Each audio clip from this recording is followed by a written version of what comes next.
One lottery ticket makes a big difference for our state students. And when I say big, I mean bigger than jackpot big. Since 2002, South Carolina students have benefited from more than $6 billion in lottery-funded scholarships and grants, including the Life, Hope, and Palmetto Fellow Scholarships. With every lottery play, you're supporting our students, and that adds up in a big way. That's why education is our middle name. Learn more at sceducationlottery.com/betteryou.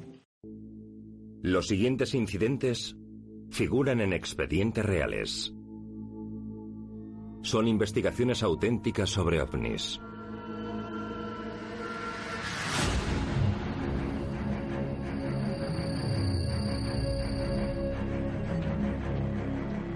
Agosto de 1991. Océano Pacífico.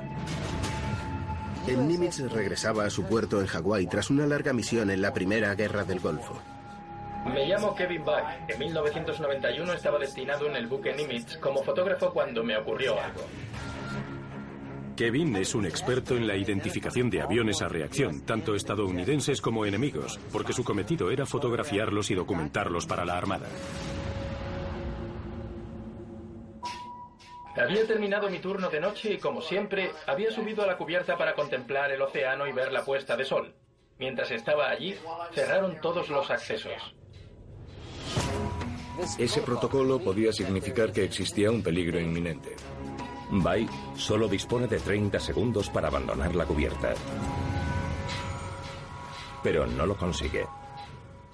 Todos los accesos se cerraron antes de que consiguiese entrar, y Kevin decidió esperar.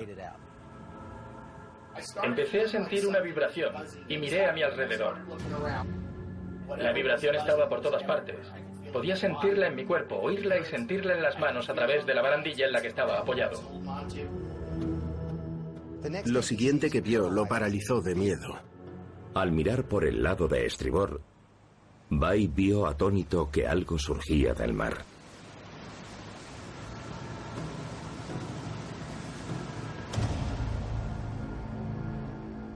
Delante de mí había un objeto muy grande. Era enorme. Era más grande que el Nimitz. Pude ver el agua brillar debajo de él. No estoy seguro de si la nave la iluminaba o era el propio océano. Aquel objeto tuvo que salir del agua.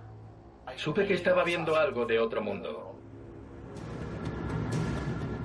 La nave ascendió hasta estabilizarse encima del Nimitz y se quedó a unos 180 metros del buque durante unos 15 minutos sin emitir ningún sonido, aunque Bay dice que sintió todo el tiempo la misma vibración.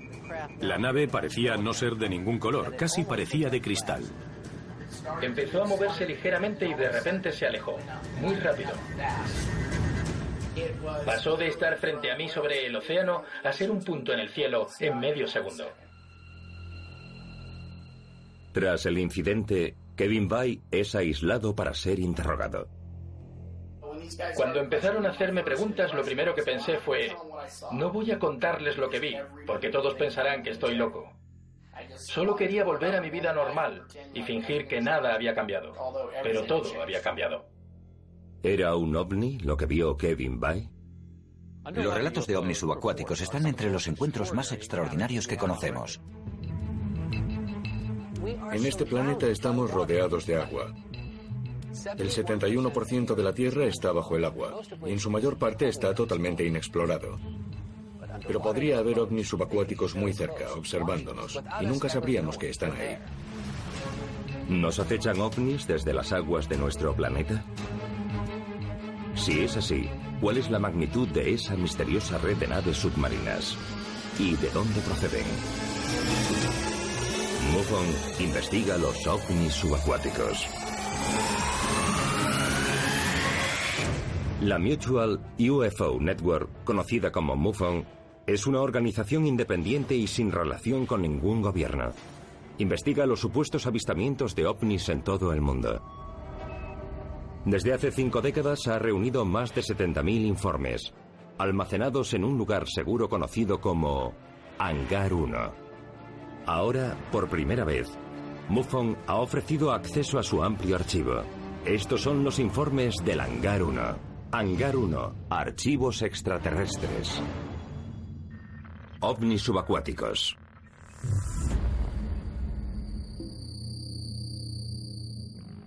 Aunque solemos buscar pruebas de objetos voladores no identificados en el cielo, los archivos de MUFON contienen muchos avistamientos de ovnis subacuáticos.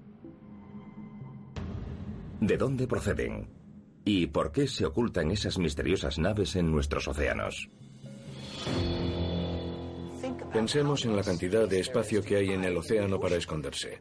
Si existiesen los ovnis subacuáticos, no habría forma de saber cuántos hay o qué pretenden.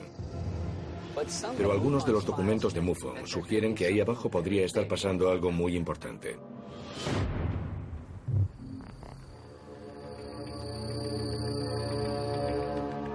...4 de octubre de 1967.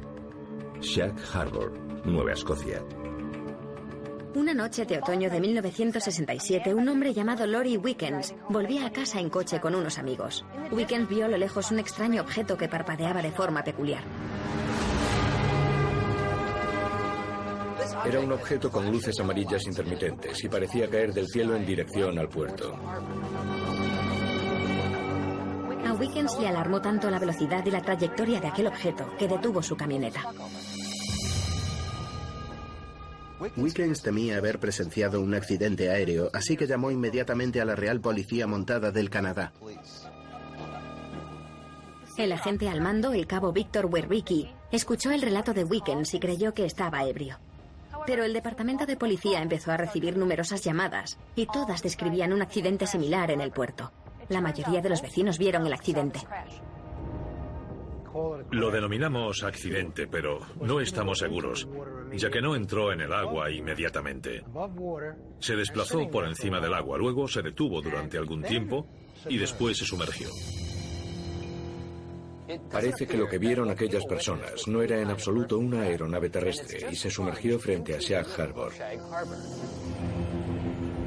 El cabo Werbicki reúne a un grupo de pescadores para que lo ayuden a investigar. Werbicki vio una extraña luz amarilla en el agua, así que él y su equipo fueron hacia ella en sus barcos. No había ni rastro de supervivientes, ni de cuerpos, ni siquiera restos, y la luz amarilla y el objeto sumergido que habían visto desde la orilla había desaparecido. La Guardia Costera de los Estados Unidos llega poco tiempo después. Cuando la Guardia Costera llegó al lugar, se reanudó la búsqueda. No encontraron nada y suspendieron la búsqueda a las 3 de la madrugada. Pero en cuanto la policía termina su búsqueda, da comienzo una investigación militar secreta. Lo que muchos no saben es que el 5 de octubre de 1967, el ejército canadiense envió al buque Granby y un equipo de buceadores expertos comenzó una investigación muy minuciosa.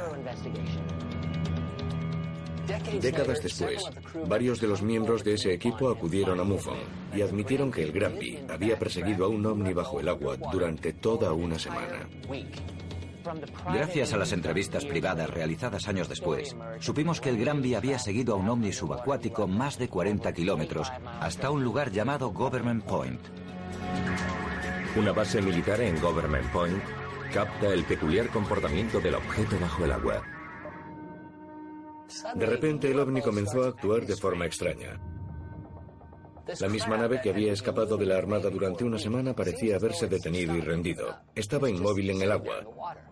Así que enviaron buques de guerra a investigar desde Government Point.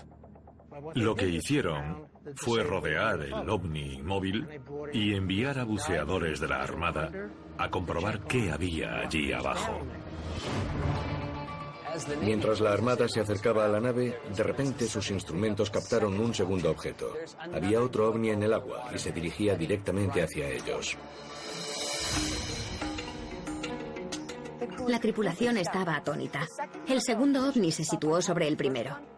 Parecía que la segunda nave estaba reparando la primera. Enviaron una señal de socorro a su gente. La tripulación no tenía ni idea de qué ocurría. No estaban preparados para aquello. Además del primer objeto desconocido, ahora había otro. Y entonces, otro testigo informó de la presencia de un submarino ruso en aguas canadienses de la zona. Así que algunos de los buques estadounidenses que estaban siguiendo al ovni se alejaron para investigar el submarino ruso. Y mientras lo hacían, los dos ovnis escaparon. Los ovnis ascendieron rápidamente hacia la superficie, saltaron fuera del agua y desaparecieron en el cielo. Una nave subacuática ya es algo bastante extraño. Pero el hecho de que ese ovni pareciese pedir ayuda y que recibiese ayuda de inmediato, ¿qué nos indica eso? ¿Cuántos de esos objetos hay ahí abajo? Había otra nave en las inmediaciones que pudo acudir al rescate y ayudar a la primera bajo el agua.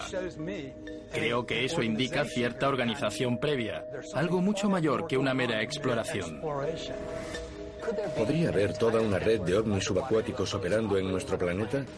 ¿No los vemos porque miramos hacia arriba en lugar de hacia abajo?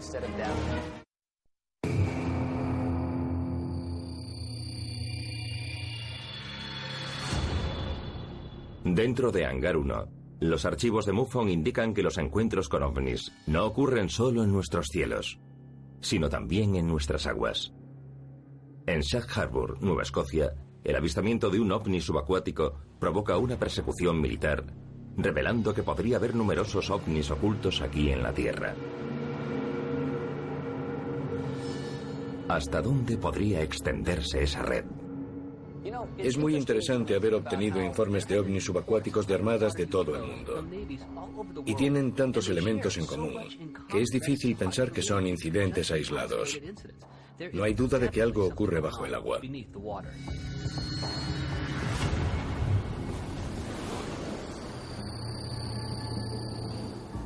...28 de febrero de 1963... Atlántico Norte, Noruega.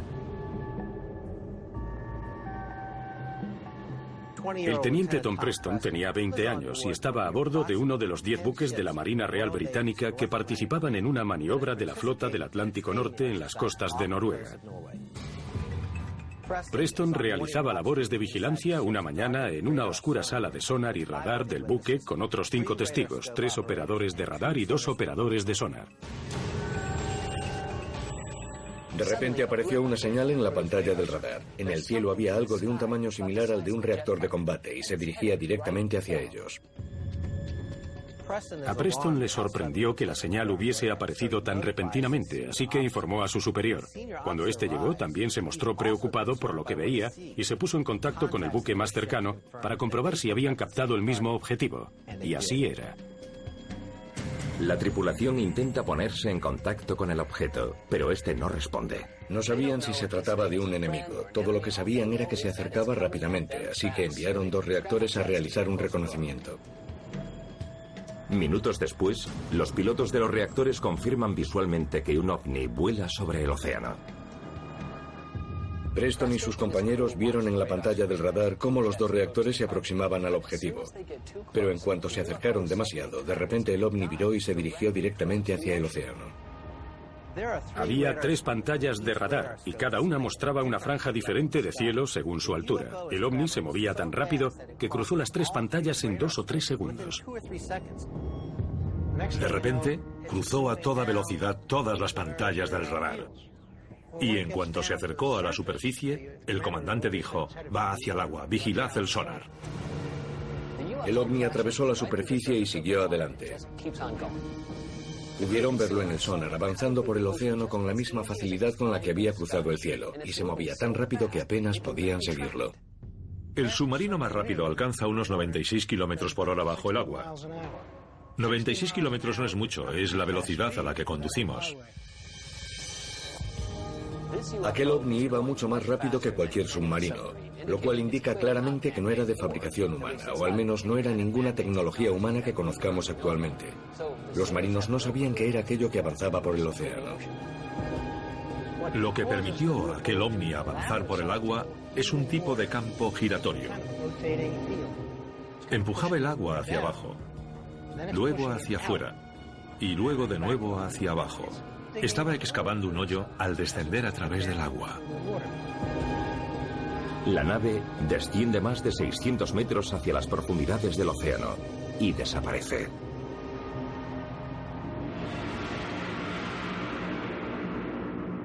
Preston y sus compañeros informaron del asombroso encuentro a sus superiores, pero su reacción no fue la que esperaban. Les ordenaron no volver a mencionar el incidente. Todos fueron obligados a firmar un acta de secretos oficiales. Si hablaban de lo sucedido, lo considerarían una violación de la seguridad, castigada con severas medidas disciplinarias. No damos importancia a lo que deberíamos dársela. Ocurrió algo extraordinario, y en vez de intentar averiguar más cosas sobre aquella misteriosa nave que desapareció bajo el océano, la primera orden del ejército fue una amenaza. Intimidaron a los testigos para que guardasen silencio.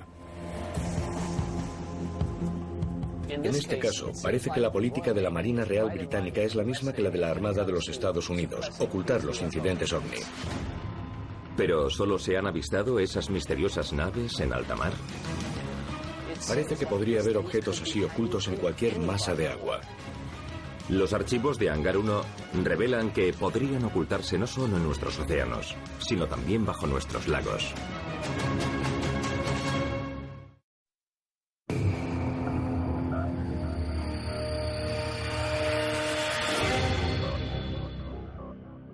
Los archivos de Hangar 1 contienen informes sobre ovnis que recorren los profundos mares de nuestro planeta más allá de nuestro campo de visión.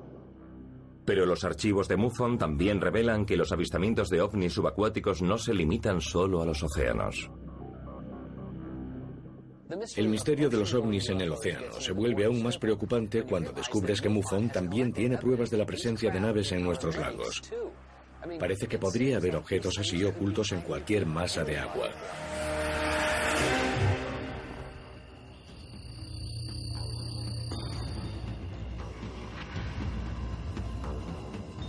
2 de enero de 1976. Lago Sabine, Texas. Un padre y su hijo fueron a pescar como cada sábado por la mañana al lago Sabine, en Texas. El lago estaba en calma y apenas soplaba una brisa. El niño miró por la borda del bote y vio algo. Una pequeña luz brillaba bajo el agua. Se lo dijo a su padre, y en cuanto éste vio la luz, le preguntó a su hijo si se le había caído la linterna al agua. El niño le enseñó a su padre la linterna que seguía en el bote. Y de repente la luz bajo el agua empezó a brillar cada vez más y a crecer, como si algo ascendiese desde el fondo del lago y se estuviese acercando a su bote. La luz aumenta de tamaño rápidamente, hasta detenerse justo debajo del bote. Aquella luz brillante permaneció unos momentos bajo su bote. No sabían lo que era y se inclinaron sobre la borda para verla más de cerca. Era una mañana fría, pero cuando se inclinaron sobre la borda del bote hacia la luz, su calor empezó a quemarles la cara. Se acercó aún más y pudieron ver que la luz procedía de un objeto sólido, de una nave subacuática, pero no pudieron verla bien porque de repente empezó a alejarse a gran velocidad.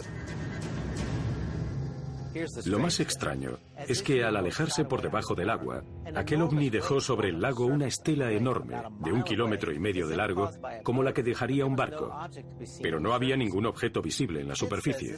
El niño dijo que la estela era tan grande como la que dejaría una barcaza, pero no vio emerger ningún objeto. Permaneció bajo el agua hasta desaparecer. El niño estaba histérico y se dio cuenta de que su padre también estaba petrificado y parecía encontrarse mal. De repente el padre puso los motores a toda velocidad. Se dirigió hacia la orilla sin pasar por el muelle y varó el bote en la playa, algo que su hijo nunca le había visto hacer. Fuese lo que vieron, los aterrorizó. Bajaron del bote y corrieron hasta la casa de su tío Dale. Dale era el hermano del padre y había sido operador de radio en la Fuerza Aérea. El padre le habló a Dale de las luces y de la extraña nave que había dejado una estela.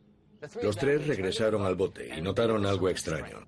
Parecía que de él emanaba algún tipo de energía, como si emitiera una vibración. Al tío le pareció muy extraño y lanzó algunos tornillos al bote, y vieron que todos se pegaban a él como si fuese un imán. Lo extraño es que era un bote de aluminio, y el aluminio no es magnético. ¿Con qué pudo entrar en contacto aquel bote para magnetizarse? Es habitual que los objetos que entran en contacto con ovnis ofrezcan lecturas electromagnéticas extremadamente inusuales. No solo ha sucedido con barcos, también con coches y otros vehículos. Además, las personas que tienen encuentros muy cercanos con ovnis a menudo cuentan que emiten un calor extremo, lo cual explicaría lo que el niño dijo sentir al mirar por la borda del bote. Es muy interesante que muchos de los detalles sobre esa nave subacuática coincidan con los de otros informes OVNI, como que pudiese moverse a tanta velocidad bajo el agua. Pensemos en un ovni. Si puede viajar por el espacio a velocidades elevadísimas, si puede anular la gravedad, el peso del agua no afecta a la nave. Y eso le permite operar a la misma velocidad en el agua que en el aire. Ya sea una nave en el aire o una nave bajo el agua, cuando vemos suficientes similitudes entre esos encuentros, tienes que pensar, de acuerdo, podría tratarse del mismo fenómeno. Si se trata realmente de ovnis extraterrestres, ¿cuáles son sus objetivos? ¿Qué están haciendo exactamente en las aguas de nuestro planeta? Y lo más importante, ¿podría ponernos en peligro su presencia? Dentro de Hangar 1, los archivos de MUFON contienen pruebas de actividad ovni bajo el agua. Un encuentro militar en el mar de Noruega, un día de pesca en familia en el lago Sabine. Sus archivos contienen informes de ovnis subacuáticos por todo el mundo. La gran pregunta es, ¿por qué el agua atrae a esos ovnis? En 2013 gastamos el triple de dinero en explorar el espacio que en los océanos de nuestro planeta. Si un extraterrestre pretendiese esconderse en la Tierra, ¿qué mejor lugar que el agua? ¿Son estos avistamientos de misteriosas naves sumergibles pruebas de la presencia de extraterrestres ocultos en la Tierra? Y, de ser así, ¿podrían representar una amenaza? Si los ovnis subacuáticos fuesen hostiles, sería especialmente aterrador porque estarían muy cerca de nosotros. No hablamos de una pequeña luz en el cielo sobre una cordillera, sino de algo que podría estar al acecho, justo debajo de nosotros, mientras pescamos o nadamos. Pero una región determinada es conocida por sus avistamientos de ovnis subacuáticos y las desapariciones sin resolver relacionadas con ellos. Una zona conocida como el Triángulo de los Grandes Lagos.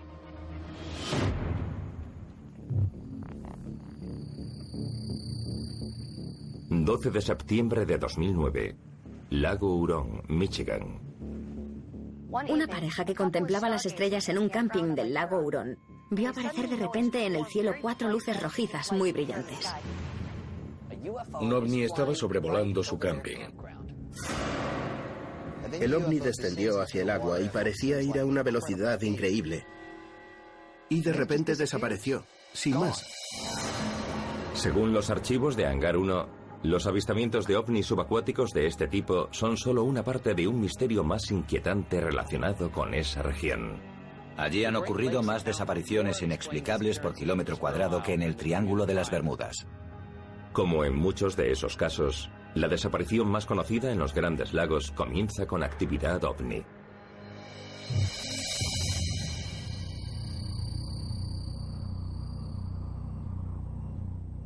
Lago Superior, 23 de noviembre de 1953. El 23 de noviembre de 1953, un controlador de radar de la base aérea Truax en el condado de Dane, Wisconsin, ve una señal no identificada sobre el lago Superior. Desde la base Kinross de la Fuerza Aérea, que hoy es la base Kincheloe, se envió un reactor F-89C Scorpion a investigar e interceptar. El piloto era el teniente Félix Moncla y lo acompañaba el subteniente Robert Wilson. Cuando el F-89 se acercó a su objetivo, los controles de radar del piloto se averiaron. Moncla y Wilson solo disponían del radar de control de tierra para orientarse. Desde el control de tierra, orientaron el avión hacia su objetivo. Se aproximó al ovni a más de 800 kilómetros por hora. Desde el control de tierra observaban la aproximación del F-89 en la pantalla del radar. La distancia entre ambas señales se fue reduciendo más y más hasta que ambos puntos se convirtieron en uno. De repente, los dos desaparecieron. Esperaban que, después de que las dos aeronaves se cruzasen, verían de nuevo los dos puntos. Pero eso no ocurrió. Lo que vieron fue un solo punto durante un momento que después desapareció de la pantalla. El personal de la base intenta desesperadamente comprender lo ocurrido. En el control de tierra todos estaban frenéticos. Un F-89 acababa de desvanecerse en el aire. Intentaron comunicar por radio con el reactor, pero no hubo respuesta. Era evidente que tenían un problema. En ese momento, el control de tierra ordenó una misión de búsqueda y rescate. Un equipo de búsqueda y rescate se dirigió hacia el lugar exacto donde habían visto la señal por última vez. Pero allí no encontraron nada. Nunca se encontró nada. Nadie pudo encontrar los restos de aquel reactor de combate en el lago superior. Evidentemente no sabemos si se lo tragó el OVNI. No tenemos ni idea de lo que pasó. El reactor de combate desapareció. Un F-89C Scorpion es un aparato muy grande. Es imposible que algo así pueda desvanecerse sin más, sin que nadie sepa nada de lo sucedido. Se divulgaron diferentes teorías sobre lo ocurrido. La Fuerza Aérea comunicó a la viuda de Félix Moncla que volaba demasiado bajo y se estrelló. Otro oficial de la Fuerza Aérea declaró: no, se elevó demasiado y el avión explotó. Y dieron una tercera explicación, que había sufrido vértigo y se había estrellado. Básicamente, pueden ofrecer cualquier teoría siempre que no incluya un ovni. El astrónomo de Harvard, Donald Menzel, ofreció otra explicación. Era el escéptico más conocido del mundo sobre el tema ovni. Menzel creía que el radar había indicado un ecofantasma o un avión fantasma. Los aviones fantasma son imágenes falsas de radar causadas por las condiciones atmosféricas.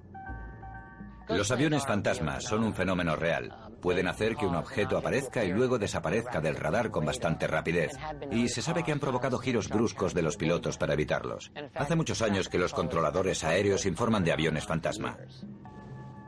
Al examinar las pruebas, vemos que la teoría del avión fantasma no encaja. Si se trataba simplemente de imágenes de radar falsas, ¿cómo explicamos todos los aviones que han desaparecido sobre los Grandes Lagos? En 1950, el vuelo 2501 de Northwest Orient.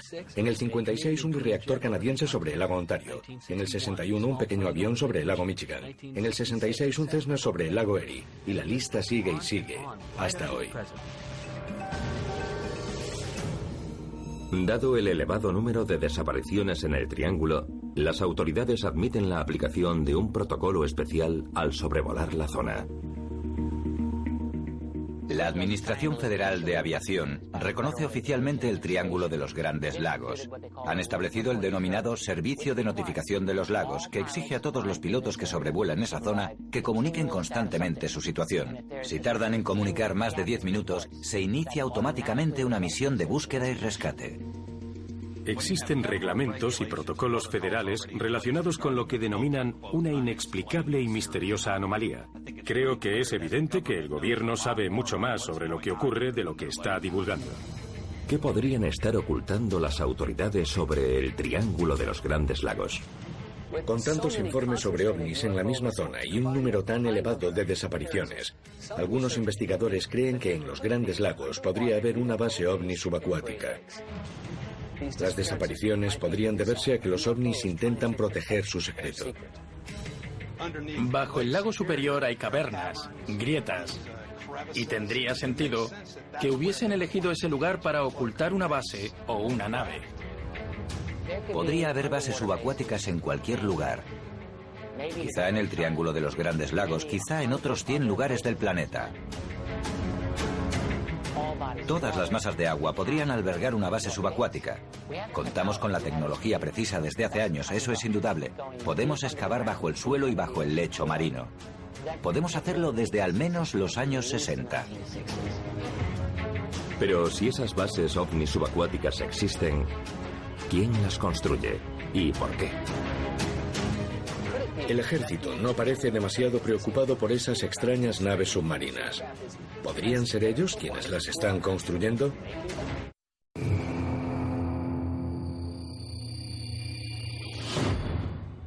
Las investigaciones de MUFON han desvelado que los avistamientos de ovnis subacuáticos ocurren desde hace décadas. Tanto incidentes militares en todo el mundo como aterradores encuentros con civiles. El agua proporciona a los ovnis el lugar perfecto para esconderse. Sabemos muy poco sobre lo que hay en nuestros océanos. La profundidad de la fosa de las Marianas supera los 10 kilómetros. En los océanos hay regiones inexploradas que son mayores que Europa. Podría haber toda una flota de ovnis subacuáticos patrullando nuestro mundo sin ser vistos. Si hay ovnis viajando a través de nuestros océanos, ¿disponen de una base submarina de operaciones? Cuando se insinúa que pueden existir bases submarinas, la gente automáticamente dice que no. Pero pensemos en los grandes submarinos estratégicos y cosas por el estilo. Son como ciudades submarinas. Si nosotros podemos hacerlo, ¿por qué no podrían los extraterrestres? Pero si existen bases submarinas, ¿fueron construidas por extraterrestres o podrían tener un origen mucho más cercano? Entre los archivos de MUFON hay un caso que podría ofrecernos una pista.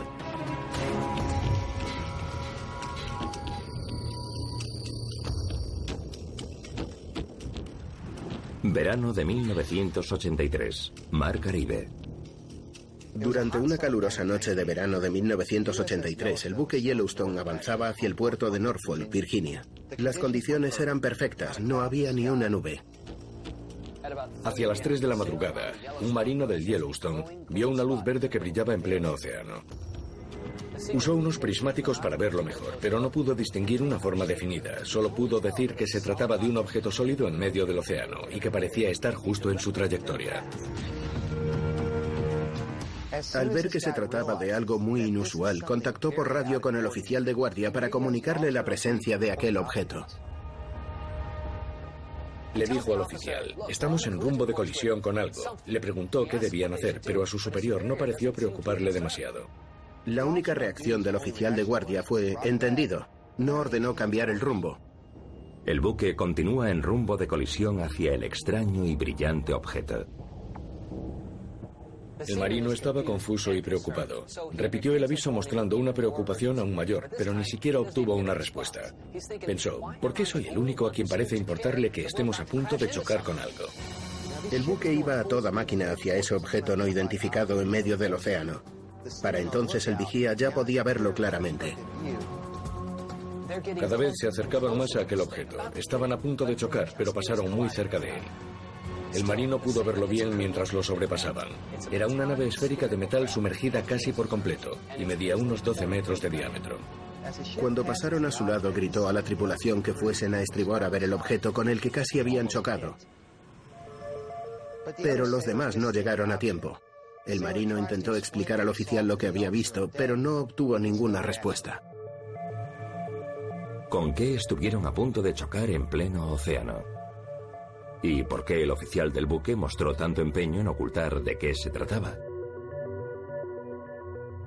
¿Cómo es posible que un marino avise de una posible colisión y el oficial al mando apenas se dé por enterado de la alerta?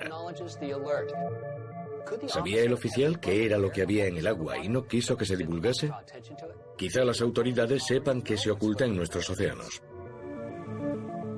Lo hacen continuamente. Las autoridades lo niegan y lo ignoran porque no quieren que la población tenga información sobre estos encuentros. ¿Sabe el ejército que podría haber ovnis ocultos en las profundidades de nuestros océanos? El ejército no parece demasiado preocupado por esas extrañas naves submarinas. ¿Podrían ser ellos quienes las están construyendo? Es muy probable que lo que la gente considera vehículos extraterrestres sean en realidad aeronaves de proyectos del complejo industrial militar financiados de forma secreta.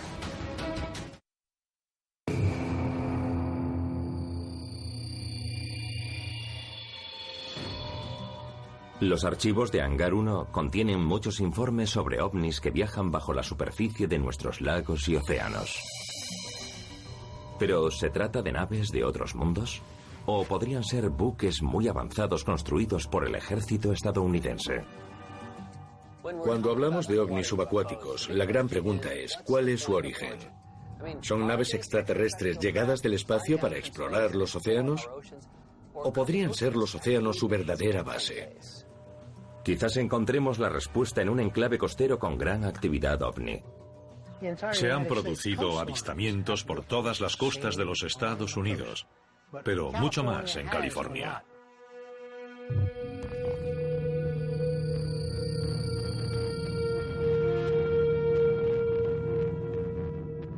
...24 de diciembre de 1994... ...costa del sur de California. En 1994, 4 personas navegaban de San Francisco a San Diego.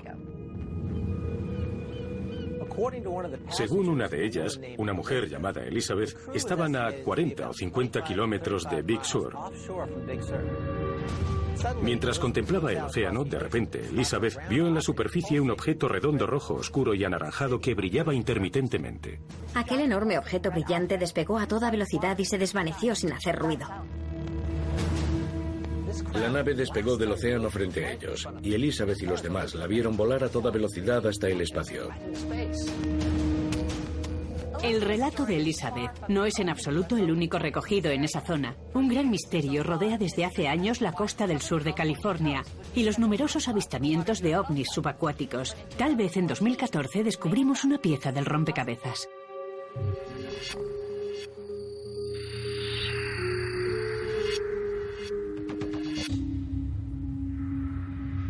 ...22 de mayo de 2014...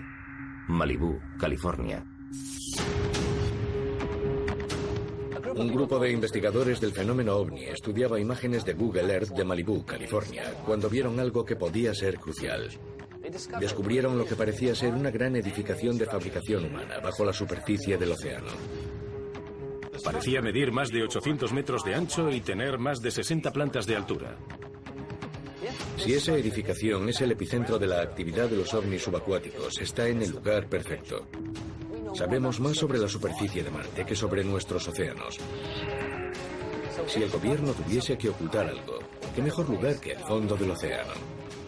Muchos investigadores y ufólogos creen que esa estructura podría ser un acceso a 2 instalaciones militares cruciales: la base naval China Lake en el desierto de Mojave y el Centro Naval de Guerra Submarina de Hawthorne, Nevada, a través de un sofisticado túnel submarino de cientos de kilómetros de longitud. Ese descubrimiento podría ser el santo grial de los investigadores del fenómeno ovni. Los ufólogos llevan más de 40 años buscando pruebas de la existencia de una base submarina. Y gracias a Internet, esa prueba está ahora mismo en Google Earth. Cada vez es más difícil mantener en secreto este tipo de cosas. ¿Revela ese descubrimiento una instalación militar secreta subacuática?